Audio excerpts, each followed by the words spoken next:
اور حیرت کی بات یہ ہے کہ اسے وہاں واقعی وہ مکھن جیسی سرخ مٹی مل بھی جاتی ہے۔ لیکن پھر اچانک ماحول بدلتا ہے نا؟ بالکل، ہوا رک جاتی ہے اور پرندوں کی آوازیں غائب ہو جاتی ہیں، اور پھر ایک پرانے برگد کے درخت کے پیچھے سے ایک پراسرار وجود نمودار ہوتا ہے جس کا نام زرینہ ہے۔ اور ذرائع واضح طور پر بتاتے ہیں کہ زرینہ کوئی روایتی ڈراؤنی چڑیل نہیں ہے۔ ہاں، بلکہ وہ ایک پراسرار حد تک خوبصورت عورت ہے، مگر اس کی آنکھوں میں ایک عجیب سی ویرانی ہے۔ وہ بھولا سے کہتی ہے کہ اس مٹی کو سونا بننے کے لیے اس کے یعنی زرینہ کے آنسوؤں کی ضرورت ہے۔ یہاں بات واقعی بہت دلچسپ ہو جاتی ہے۔ اس منظر میں زرینہ کی آنکھوں کی ویرانی کو سمجھنا بہت ضروری ہے۔ وہ ویرانی وحشت یا غصے کی نہیں تھی، تو پھر وہ کیا تھا؟ وہ دراصل ایک طویل تنہائی کا اکیلا پن تھا۔ زرینہ کو بھولا کی جان نہیں چاہیے تھی، اسے ایک ایسا انسان چاہیے تھا جو اس کے اس اکیلے پن کو بانٹ سکے۔ وہ اس مٹی میں اپنے آنسو یعنی اپنا دکھ شامل کرنا چاہتی تھی۔ او واہ! اور پھر وہ بھولا کے سامنے ایک معاہدے کی پیشکش کرتی ہے۔ وہ کہتی ہے کہ وہ بھولا کے ساتھ گھر جائے گی، اسے دنیا کا سب سے بڑا کمہار بنائے گی، لیکن شرط یہ ہے کہ کوئی تیسرا انسان اسے نہ دیکھے اور نہ اس کے بارے میں جانے۔ اور اگر راز پھاش ہوا تو وہ ہمیشہ کے لیے چلی جائے گی، اور یہ بھولا کے لیے اچھا نہیں ہوگا۔ مجھے سب سے زیادہ حیرت اس بات پر ہوئی کہ بھولا نے جان بچانے یا شرط پر بحث کرنے کے بجائے فوراً حامی بھر لی۔ مطلب کیا واقعی پیٹ کی بھوک موت کے ڈر سے اتنی بڑی ہوتی ہے کہ انسان ایک انجان سائے سے سودا کر لے؟ دیکھیں، جب بقا کا سوال ہو نا تو انسانی دماغ طویل مدتی خطرات کا تجزیہ کرنا چھوڑ دیتا ہے۔ بھولا کے لیے اس وقت سب سے بڑا افریط اس کی غربت تھی۔ یہ بات تو منطقی لگتی ہے۔ اور دوسری بات یہ کہ یہ معاہدہ دراصل طاقت یا جادو کا نہیں تھا، یہ رازداری اور تنہائی بانٹنے کا معاہدہ تھا۔ زرینہ نے اسے شہرت کی پیشکش کی، لیکن بدلے میں اس کی زندگی کو ایک گہرے راز کے بوجھ تلے دبا دیا۔ صحیح، ہنر بھولا کا تھا مگر اس میں شامل روح زرینہ کی تھی۔ بالکل، یہ ایک ایسی شراکت داری تھی جسے وہ کسی سے بانٹ نہیں سکتا تھا۔ اب اگر ہم واپسی کے سفر کو دیکھیں تو زرینہ نظر نہ آنے والے روپ میں موتی کی پیٹھ پر لدی بوریوں پر بیٹھ جاتی ہے، اور موتی اس کا بوجھ محسوس کرتا ہے۔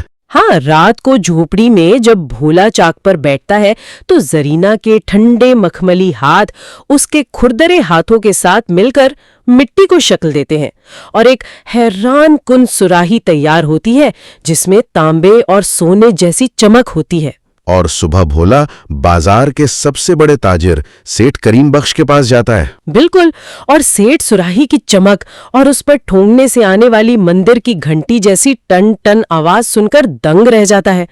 بھولا 10 چاندی کے سکے مانگتا ہے اور سیٹھ فوراً 15 سکے دے دیتا ہے۔ یہ ایک بہت بڑا موڑ ہے کہانی کا۔ بھولا کی زندگی راتوں رات بدل جاتی ہے۔ ہاں، ٹوٹی جھونپڑی پکے مکان میں بدل جاتی ہے، موتی کو تازہ چنے اور گڑ ملنے لگتا ہے۔ اگر میں اسے آج کے دور سے تشبیہ دوں تو یہ کسی ایسے سٹارٹ اپ کی طرح ہے جسے اچانک کوئی بہت بڑی انویسٹمنٹ مل گئی ہو۔ ہاں، یہ تشبیہ بالکل فٹ بیٹھتی ہے۔ لیکن مسئلہ یہ ہے کہ اسے اپنے انویسٹر کا نام چھپانا ہے، اور اگر موتی کی بات کریں تو بیچارے گدھے کو VIP کھانا تو مل رہا ہے مگر وہ ذہنی دباؤ کا شکار ہے، وہ اب بھی ڈرا رہتا ہے۔ یہ ایک اہم سوال کھڑا کرتا ہے کہ جب انسان کو اچانک بے تحاشا دولت ملتی ہے تو اس کا ذہن کیسے بدلتا ہے؟ آپ کے خیال میں کیسے بدلتا ہے؟ بھولا اب ایک دوہری زندگی جی رہا ہے۔ دن میں وہ ایک امیر اور کامیاب انسان ہے، اور رات کو وہ ایک پراسرار طاقت کا محتاج ہے۔ یہ دوہری زندگی نفسیاتی طور پر بہت تھکا دینے والی ہوتی ہے۔ بالکل، آپ اپنے پھیپڑوں میں ہوا بھرے بیٹھیں لیکن اسے باہر نہیں نکال سکتے، تو اس سب کا نتیجہ کیا نکلتا ہے؟ کیونکہ ذرائع بتاتے ہیں کہ ایک دوپہر کھالا کھاتے ہوئے بھولا غیر ارادی طور پر نظر نہ آنے والی زرینہ کی بات کرتا ہے، اور وہ کہتا ہے کہ سالن میں نمک کم ہے۔ ہاں، مطلب یہ کتنی عجیب بات ہے، اس کے پاس دولت آ گئی، شہرت آ گئی، تو وہ خاموشی سے اسے انجوائے کیوں نہیں کر رہا؟ اتنی بڑی لاپرواہی کیوں؟ کیونکہ انسانی دماغ مسلسل اس پراسراریت کو برداشت نہیں کر سکتا، اسے ایک معمول کی زندگی کی طلب ہوتی ہے۔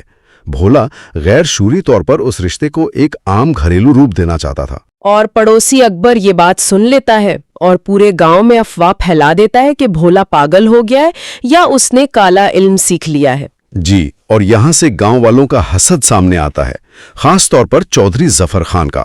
وہ چودھری جو بھولا کی کامیابی سے جلتا ہے کہ نواب بھی اب اس کے گاہک بن گئے ہیں۔ وہ اماوس کی رات چھپ کر بھولا کے گھر جھانکتا ہے اور دیکھتا ہے کہ چاک خود بخود گھوم رہا ہے، اور اگلی صبح وہ ہجوم لے کر پہنچ جاتا ہے۔ تو اس سب کا مطلب کیا ہے؟ جو گاؤں والے کل تک اس کی تعریفیں کر رہے تھے وہ اچانک اسے ماننے پر کیوں تل گئے؟ کیا واقعی یہ کالے علم کا خوف تھا یا محض حسد؟ ڈر اپنی جگہ ہو سکتا ہے، لیکن اصل محرک حسد ہی تھا۔ معاشرہ ہمیشہ اس کامیابی کو سزا دیتا ہے جسے وہ سمجھنے سے قاصر ہو۔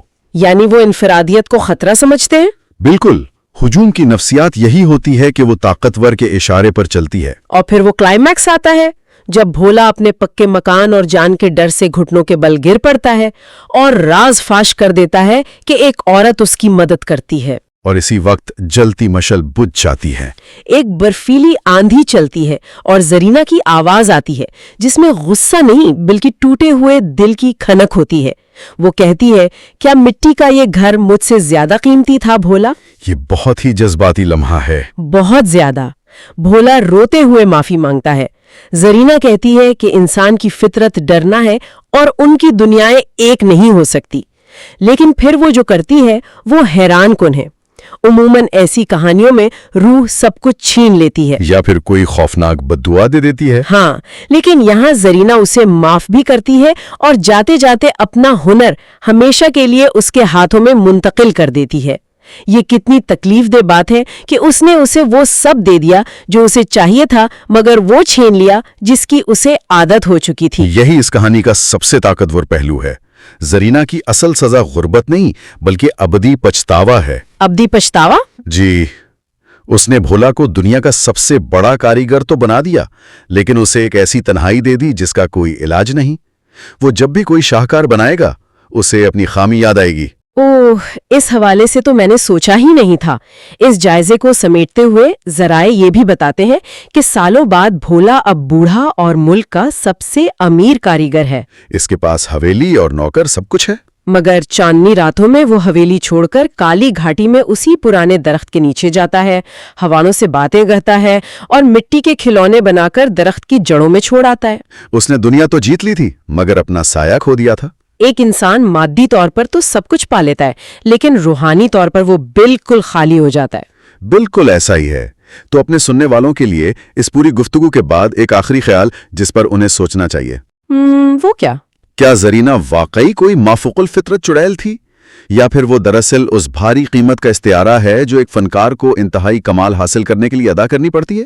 یہ بہت گہری بات ہے، کیونکہ اکثر ایسا ہوتا ہے کہ سچی مہارت اور بے پناہ کامیابی انسان سے اس کی ذاتی زندگی چھین لیتی ہے اور اسے ایک ایسی تنہائی کے مقام پر لا کھڑا کرتی ہے جو واقعی کسی کالی گھاٹی کے سائے سے کم نہیں ہوتی۔